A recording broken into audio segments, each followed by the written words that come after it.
ओम नमो भगवते वासुदेवाय। ओम नमो भगवते वासुदेवाय। ओम नमो भगवते वासुदेवाय।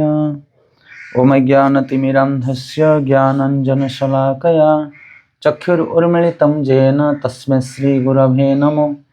नमो विष्णुपदाय कृष्णपृष्ठाय भूतले श्रीमते भक्तिवेदान्त स्वामिनिति नामिने। नमस्ते सारस्वती देवे गौरवाणी प्रचारिणे निर्विशेष शून्यवादी पश्चातदेशतारिणे। जय श्री कृष्ण चैतन्य प्रभु नित्यानंद श्री अद्वैत गदाधर श्रीवासादि गौरभक्तवृंद। हरे कृष्ण कृष्ण कृष्ण हरे हरे, हरे राम राम राम हरे हरे। श्रीमद् भागवतम प्रथम स्कंद पंचदश अध्याय पांडवानकर यथा समय गृहत्याग। श्लोक क्रमांक 15। भीष्म द्रोण कर्ण शल्य आदि महारथी मानक नेतृत्व रे विशाल कौरव सेनाबाहिनी व्यूह रचना करी आवश्यकता ठारू अधिक समरसज्जा करथिले मध्य सेमानक मध्य देई अग्रसर हेला बेले एही भगवान श्रीकृष्ण सेमानकर आयु प्रज्ञा विचार शक्ति शौर्य उत्साह आदि सबकिछि प्रत्याकर्षण करि नैथिले।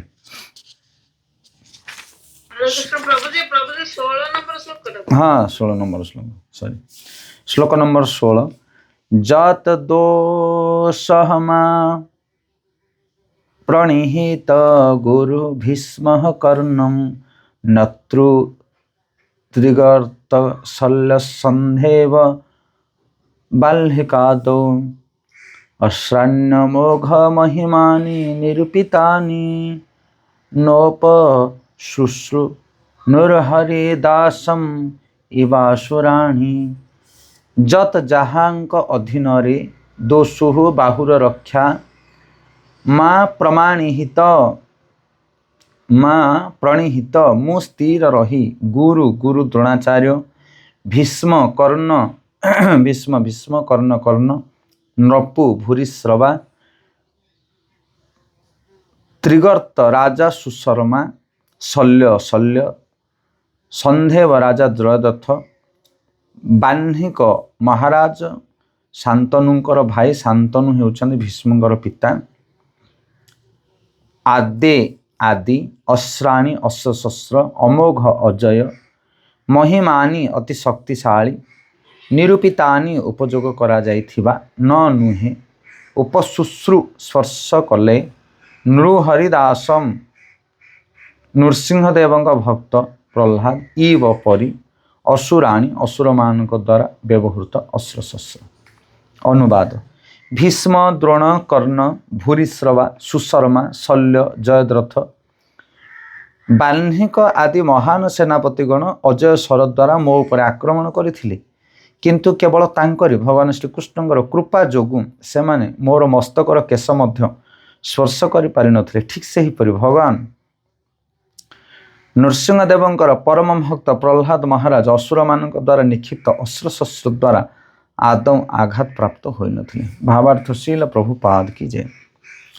श्रीमद् भगवत गीता सप्तम स्कंदरे श्री नृसिंहदेवଙ୍କର प्रधान भक्त श्री प्रह्लाद महाराज कथा वर्णना करा जायछि। सॉरी श्रीमद् भागवतम सप्तम स्कंद, एठी भागवत गीता कहा जायछि।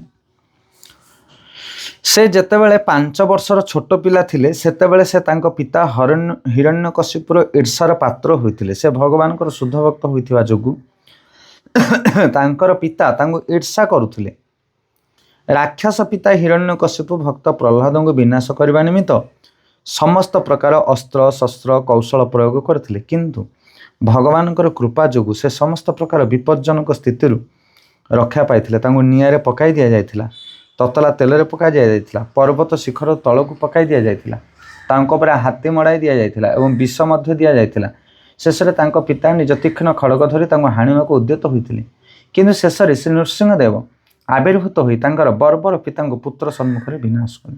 एहीपरि भावरे प्रमाणित होइछि जे केही भगवत भक्त को विनाश करि पारिबे नाही। ठीक सेहीपरि अर्जुन मध्य भगवान द्वारा सुरक्षित होइथिले। जदियो भीष्मक भली महान योद्धागण अर्जुनकर विरोधरे अत्यंत भयंकर विपज्जनक मारणास्त्रमान प्रयोग करथिले, तथापि भगवानकर कृपारु से रक्षा पाइथिले, तांकर किछि क्षति ହୋଇନଥିଲା। ହରେ କୃଷ୍ଣ। ଶ୍ରୀଲ ପ୍ରଭୁପାଦ କି ଜୟ।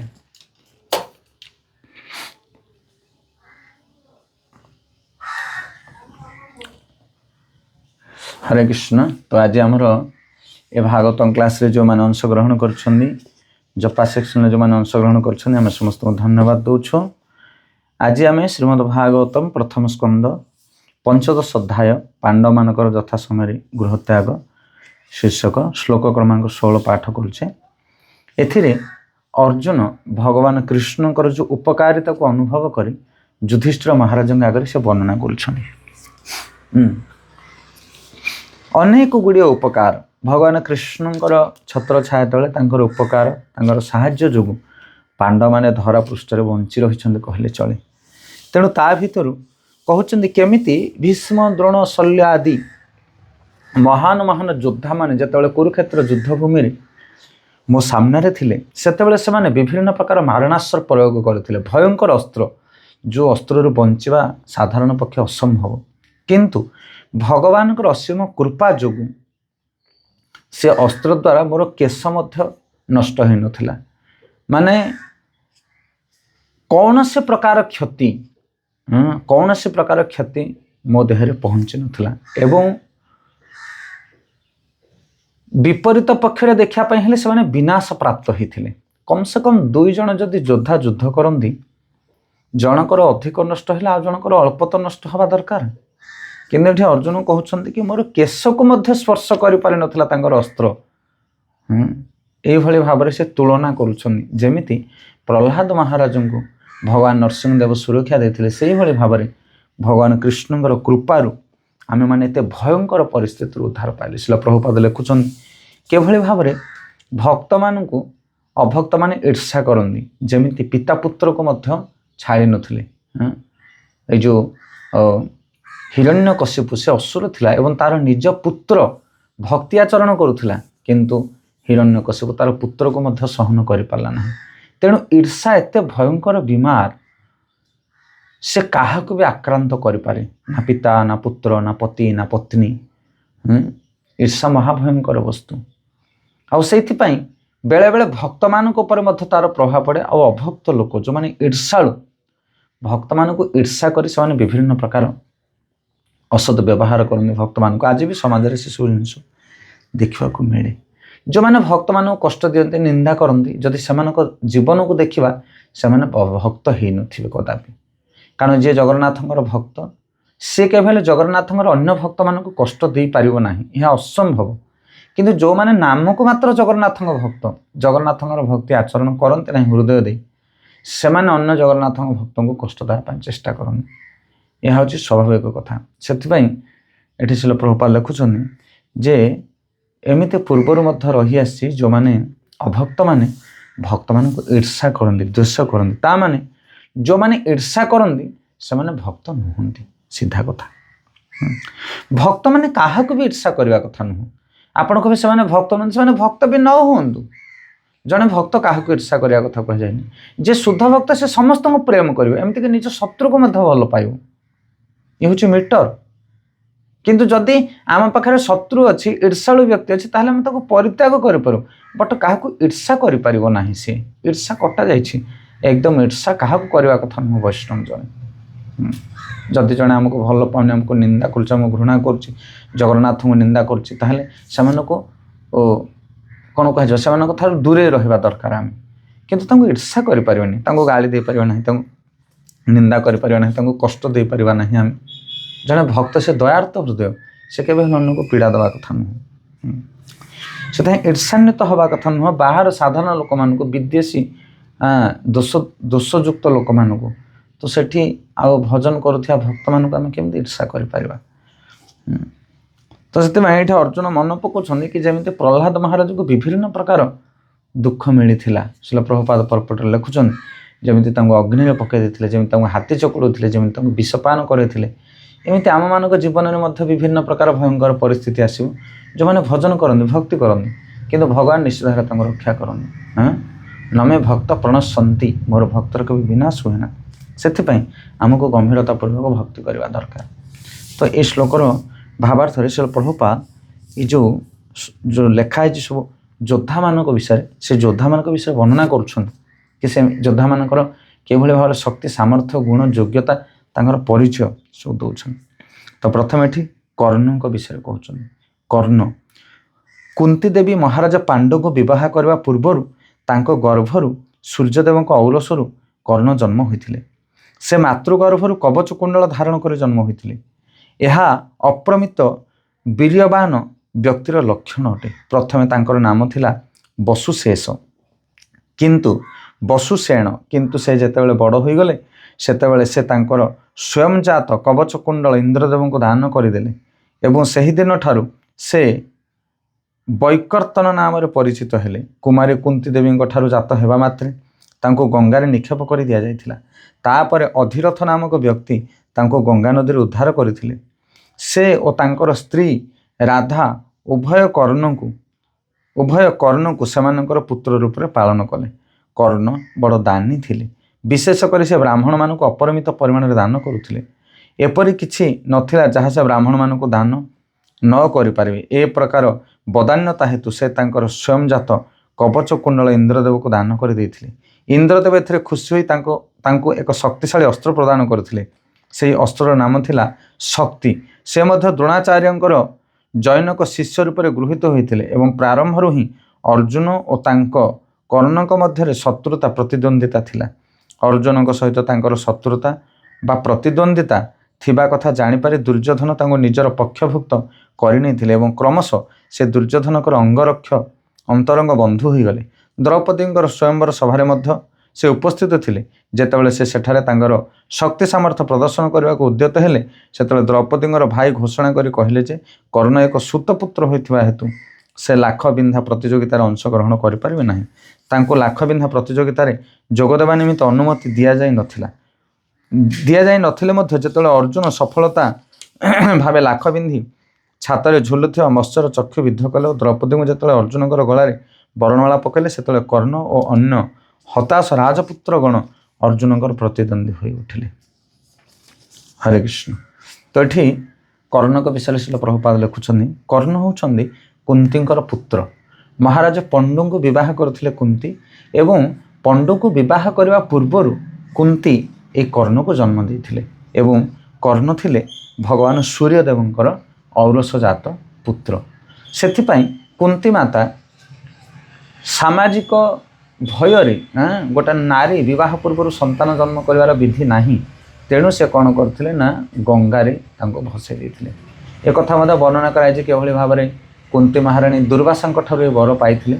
କୁନ୍ତୀ କୁମାରୀ ବୟସରେ ସେ ବହୁତ ଧର୍ମପରାୟଣ ଥିଲେ ଏବଂ ତାଙ୍କର ପିତାଙ୍କ ଆଳୟରେ ସେ ସବୁ ସାଧୁସନ୍ଥମାନଙ୍କର ସେବା କରନ୍ତି। ତ ଥରେ ଦୁର୍ବାସା ମୁନିଙ୍କର ଏତେ ସୁନ୍ଦର ସେବା ସେ କଲେ ଯେ ଦୁର୍ବାସା ମୁନି ବହୁତ ଖୁସି ହେଇ କୁନ୍ତୀ ମହାରାଣୀଙ୍କୁ କ'ଣ କରିଥିଲେ ନା କୁନ୍ତୀ ଦେବୀଙ୍କୁ ଗୋଟେ ବର ଦେଇଥିଲେ। କହିଲେ ହେ କୁନ୍ତୀ, ମୁଁ ତୁମକୁ ବରଦାନ କରୁଛି ଯେ ତୁମେ ଯେକୌଣସି ସମୟରେ ଯେକୌଣସି ଦେବତାମାନଙ୍କୁ ନିମନ୍ତ୍ରଣ କରି ତାଙ୍କଠାରୁ ପୁତ୍ରଜାତ କରିପାରିବ।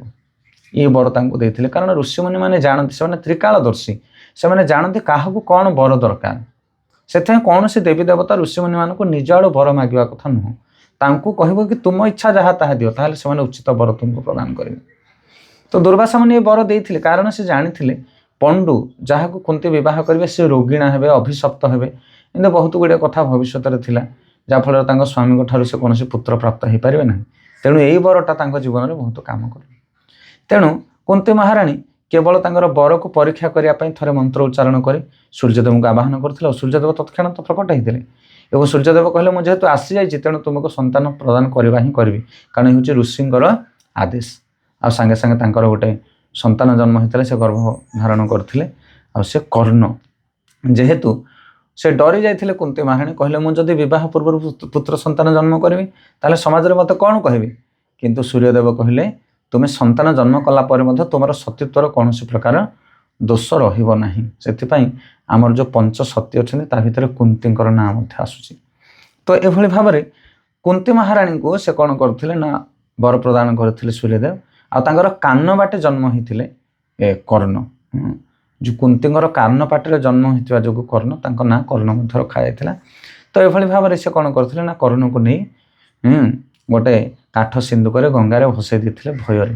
ଏବଂ ସେଇ କର୍ଣ୍ଣ ଗଙ୍ଗା ନଦୀରେ ଭାସି ଭାସି ଗଲା ସମୟରେ ଅଧିରଥ ନାମକ ଜଣେ ସାରଥୀ ରଥିଜୀ ସେ ତାଙ୍କୁ ନେଇକି ଯାଇଥିଲେ। ତାଙ୍କର ପତ୍ନୀଙ୍କ ନାମ ହେଉଛନ୍ତି ରାଧା, ସେଥିପାଇଁ ରାଧେୟ ବୋଲି ତାଙ୍କୁ ମଧ୍ୟ ଡକାଯାଏ କର୍ଣ୍ଣକୁ। ଏଭଳି ଭାବରେ ତାଙ୍କ ପାଖରେ ସେମାନେ ବଡ଼ ହେଇ ଗଲେ। କିଏ? ସୂର୍ଯ୍ୟଦେବଙ୍କର ଯେଉଁ ଅରସଜାତ ପୁତ୍ର ହେଉଛନ୍ତି କର୍ଣ୍ଣ। କର୍ଣ୍ଣ ବଡ଼ ହେଲା ପରେ ସେ ଯୁଦ୍ଧ ବିଦ୍ୟା ମଧ୍ୟ ପାରଙ୍ଗମ ହେଇଥିଲେ, କାରଣ ଯେହେତୁ କ୍ଷତ୍ରିୟ ବଂଶ, ସେ ସୂର୍ଯ୍ୟଦେବଙ୍କର ସନ୍ତାନ, କୁନ୍ତୀ ମହାରାଣୀଙ୍କର ସନ୍ତାନ।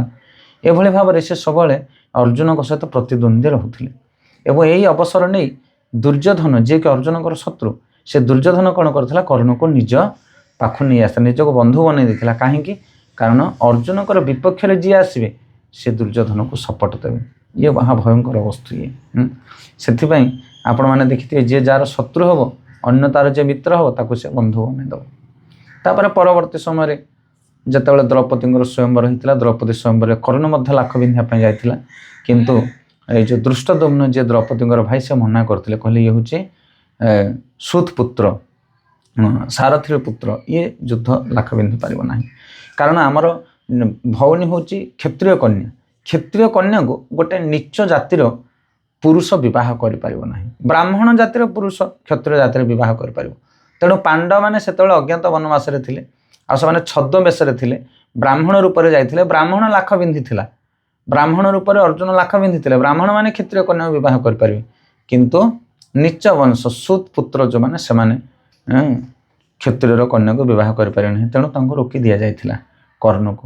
ଏବଂ ତାପରେ ଅର୍ଜୁନ ଲାଖ ପିନ୍ଧିକୁ ଯେତେବେଳେ ଦ୍ରୌପଦୀଙ୍କର ବରଣମାଳକୁ ସ୍ୱୀକାର କଲେ, ସେଥିରେ କର୍ଣ୍ଣ ଏବଂ ଦୁର୍ଯ୍ୟୋଧନ ଆଦି ଯେଉଁମାନେ ହତାଶ ରାଜାମାନେ ଥିଲେ, ଯେଉଁମାନେ ପ୍ରତିହତ ହୋଇ ବସିଥିଲେ, ସେମାନେ କ'ଣ କଲେ ନା କ୍ରୋଧାନ୍ୱିତ ହୋଇ ଅର୍ଜୁନଙ୍କ ବିପକ୍ଷରେ ସ୍ୱର ଉତ୍ତୋଳନ କରିଥିଲେ, କିନ୍ତୁ ସେମାନେ ପାରିନଥିଲେ।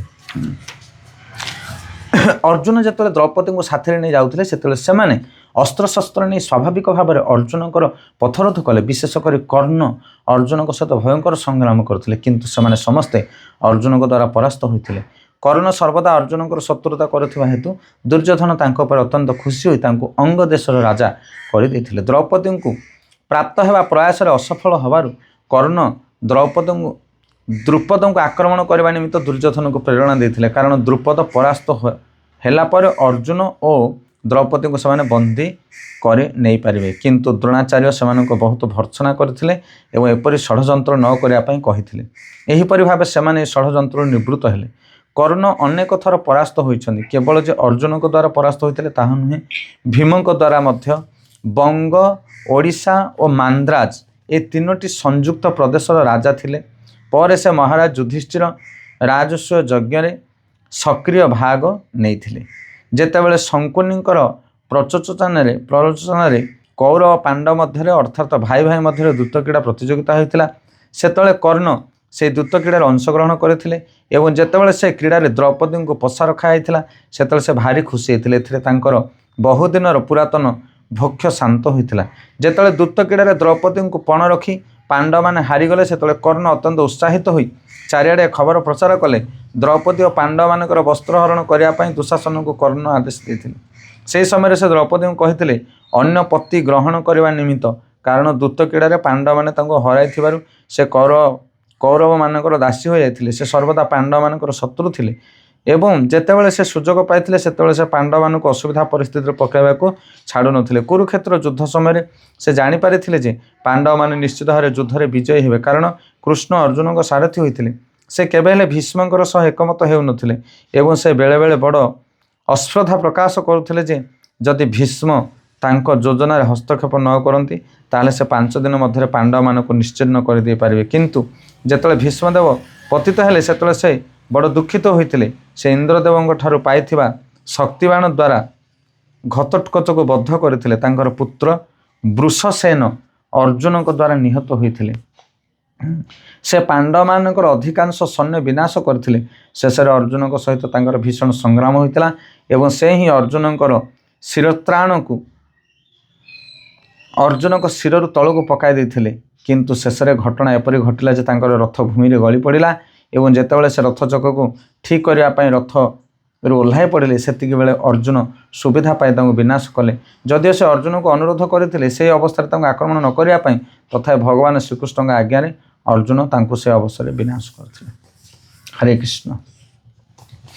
तो ये अर्जुन कर्ण विषय में अनेक गुड़िए कथा शिल प्रभुपाद लिखुं कि भाव में से सब बेले पंच पांडवों प्रति शत्रु आचरण करुले, दुर्योधन सपक्ष रोते एवं से बहुत प्रयास करते कष्ट देवाई। कुरुक्षेत्र ये जो आमर हस्तिनापुर जो राजसभा थिला, जो सभा द्रौपदी की विवसन करा जायथिला, सेठी अनेक अनेक प्रकार कुमंत्रणा ए कर्ण मध्य से संगति लाभ करथिले एवं द्रुपद राजा को आक्रमण करने मध्य चेष्टा करथिले। किंतु एमाने सब जगार विफल होते कहीं कारण भगवान पांडव मान पक्षरे थिले। आउ भीष्म पितामह भली किछि किछि धार्मिक व्यक्ति माने थिले हस्तिनापुर राजभवन रे, सेइथिपाई कर्ण शंकुनी एमानकर जो कुमंत्रणा को सेमाने केबे हेले प्रश्रय दौ नथिले। तेणु एभली भाव में विभिन्न प्रकार घटना चक्रक्रमे जना पड़ुथिला कि कर्ण के भली भाव में जड़े दूषित मना व्यक्ति थिले एवं से मध्य ईर्षापरायण थिले दुर्योधन आदि भाई मानक भली। तेणु से विनाश प्राप्त होते एवं शेष में जो अस्त्र मिलता से अस्त्र को से अलग जगार व्यवहार करथिले एवं अर्जुन मध्य तांकर पुत्र को विनाश करथिले। तापर से क्रोधित होते भयंकर युद्ध होता एवं अर्जुन को बहुबार मध्य कर्ण कौन कर विभिन्न प्रकार अस्त्र आघात करमिति जो तुरीण आदि को काटी पकई शास्त्र वर्णना कराई जमी प्रभुपाद लिखिं एवं कर्ण मध्य अनेक जगार परास्त होती अर्जुन ठार। तो ये भीम ठार परास्त होती से ये गोटे योद्धा और युद्ध भितर हारिबा जितिबा तो स्वाभाविक कथा, किंतु तथापि जड़े अप्रतिद्वंदी योद्धा थिले कर्ण एवं शेष भगवान कृष्णकर निर्देश जेतेबेले रथ चक्का दबी जाइथिला कर्णर कुरुक्षेत्र युद्धभूमि रे से रथ चक को उठाइवाई जाऊे आउ से समय ही अर्जुन तांको विनाश प्राप्त कले। तो ये आम बुझीपर ए कथा को ग्रहण करें कि भगवान कृष्ण केमिति एभलिया गोटे कूट चक्रांत कथा कहले। कुरुक्षेत्र युद्धभूमि रे जो जो क्षत्रिय पाखरे अस्त्र नाही, निराश्रय निशस्त्र निशस्त्र योद्धा सहित शस्त्र युक्त योद्धा युद्ध करने कथा नुह। से कर्ण हाथ में कौन से अस्त्र नहीं, तार रथ चक दबी जाइए से चक्का को से उठापा प्रयास करुच्ची एवं भगवान कृष्ण कहते यही समय मारी पका। अर्जुन कहते कृष्ण तुम ये कि कथा कह, यहाँ तो एटा धर्मर नियम नुह, ये अधर्म युद्ध हो। देख केमिति केभली भाव में से निराश्रय अच्छी से मना करुच्ची कर्ण ना ये समय मत युद्ध करना मो सहित युद्ध करना मु निरस्त्र आम केमिति मारिबा। तापर भगवान कृष्ण अर्जुन को अनेक उपदेश दौरान से कहते अच्छा तोर पुओ जो मरीगला अभिमन्यु से समय ये थिला कि ना ये कर्ण सेठी ये भी जो बर्तमान रणर शिक्षा आमको दौची योद्धार कर्तव्य होची सामने वाला योद्धा हाथ में अस्त्र नथिले ताको मारिबा कथा नुह। तू बर्तमान कह तो पुआ हाथ में कौन अस्त्र थिला जेटे सात सातटा रथी बेढ़ी मारी ये कर्ण सेठी थिला टी। तो ये से नियम को कुआड़े नहीं जाइथिला सेतले ये कौन भूली जाइथिला शास्त्र नियम, शस्त्र नियम भूली जाइथिला। ये गोटे रथी सहित गोटे रथी युद्ध कर सप्त रथी बेढ़ी मारिदेले तो पुओ को पचार ताको कौ नियम सेतले बंधा थिला। सेथिपाई एमाने विभिन्न प्रकार नियम को भांगी, विभिन्न प्रकार नियमर कौन प्रकार ठिकाना ना, अनेक अनेक नियम को से परित्याग कर बेनियम आपको मारिबा दरकार। कारण एमाने होछन्ते बहुत घृण्य आ बहुत शक्तिशाली योद्धा, एमान को सठिक नियम करायत्त करा जाय पारिबो नाही।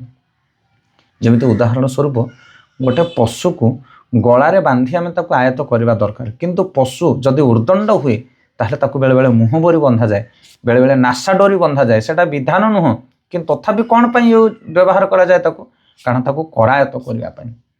सेही भली भाव में जो नियम रही से नियम रे एमाने बंधा पड़े ना, तेणु नियमटा को उल्लंघन कर आउ टिके कड़क नियम एमान को प्रयोग करिया पड़ो। ये विषय जितेबाला सागर मंथन पूर्वर समुद्र मंथन पूर्वर देवता मान को भगवान गोटे नियम बतई कहले देख बर्तमान देवता माने असुर माने बहुत शक्तिशाली, शुक्राचार्य मृत्यु संजीवनी मंत्र पाई, तेणु जो असुर मान को तुम मार से मृत्यु संजीवनी मंत्र पढ़ी सब असुर मान को बचे दौरान से तुम्हें देवता मैंने केवे पाखे जीति पार ना। तेणु तुम्हें गोटे कम कर सहित संधि कर, बंधुता कर, आ बंधुता करके सागर मंथन कर ता भीतर अमृत बाहर अमृत बाहर मु प्लान करके तुम मानक पियाईदेवी तुम मैंने अमर हो बर्तमान तुम आगे मरब ना युद्ध है बर्तमान से हारीजे। तो यही भाव में कौन है ना सागर मंथन करागला। तो ये देवता मैंने कहते एमती केमी संभव हम ना रे लोभ हूँ सबुठ बड़ शक्तिशाली शत्रु ताको लोभ देखा जाएगी से लोभ जी कर विनाश हम। हाँ से शिक्षा दौरान एवं से आचार्य मैंने कहते भगवान कृष्ण असुर मानक ये कूटनीति कौन पर शिक्षा देले कारण ये जो नीतिटा शिक्षा देले आपको कहे सर्प मूषिक न्याय। गोटे साप आ गोटे मूषा गोटे पेड़ी भितर पशि जाइए बर्तमान से पेड़ी की खोली पार थे बाहर पार थे साप जदिव मूषा को मारिक खाई पारना कि से मूषा को कौन कह तू गोटे गात कर दे कणा कर दे दिजन जाक भर बाहर पड़ा तापर बर्तमान कौन है जो कणा जो कम्प्लीट हो साप मूषा को खाई भर बाहर ताने देखो शत्रु द्वारा निजर कार्य संपादन करवा।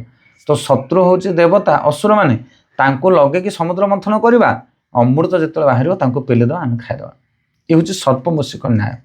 या पछे आउ गोटे न्याय अच्छी गोटे है शुक्र न्याय गोटे हूँ बृहस्पति न्याय आ गोटे हूँ कणिक न्याय। ये जो सर्पमूषिक न्याय ये कणिक न्याय अंतर्गत। कणिक न्याय माने कौन